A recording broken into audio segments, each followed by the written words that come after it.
7h23 sur Europe 1. Comme chaque matin, c'est l'heure d'écouter Laurent Tessier. Bonjour Laurent. Bonjour à tous. Alors une belle histoire ce matin. Un mariage a eu lieu dans la cathédrale Notre-Dame de Paris ce week-end. Il est venu le temps des cathédrales.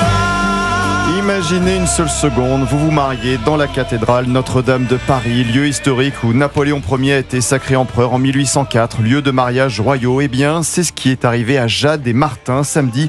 Ils se sont dit oui au milieu des touristes qui visitaient la cathédrale. Soyez les bienvenus dans cette cathédrale. Martin, tu la connais bien, tu la connais de haut, et te voilà en haut. Tu la connais de haut et te voilà en bas. Car Martin est charpentier après le terrible incendie en avril 2019 de la cathédrale. Il a travaillé pendant 3 ans sur le chantier colossal de Notre-Dame de Paris à la reconstruction de la charpente. Après les froids, vint le soleil. Il est l'un de ces héros qui a travaillé sans relâche pour la reconstruction de Notre-Dame de Paris. J'étais en ligne avec Martin Lorenz hier soir. Il était toujours sous le coup de l'émotion. C'est pendant ce travail que j'ai eu cette révélation de me marier. Je me suis dit, pour me marier, il faudra une église et pourquoi pas une cathédrale. J'ai donc ensuite dû faire ma demande. J'ai rédigé une belle lettre que j'ai envoyée à l'archevêque. 3 mois plus tard, l'archevêque de Paris, Monseigneur Laurent Ulrich, a donné une réponse positive à titre exceptionnel pour le couple. Jade et Martin, qui ont une trentaine d'années chacun, se sont dit oui samedi dans la cathédrale devant Monseigneur Ribado-Dumas, recteur de Notre-Dame de Paris.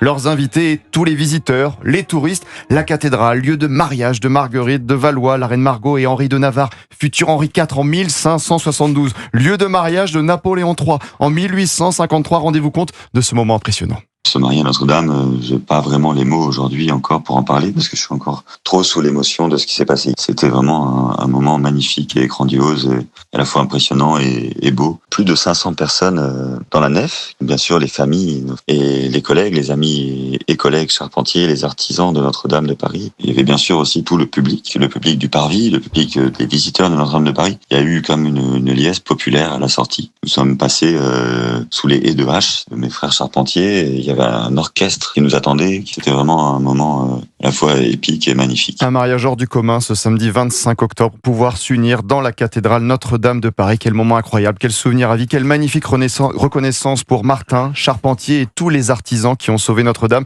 Je voulais vraiment vous parler de cette actualité.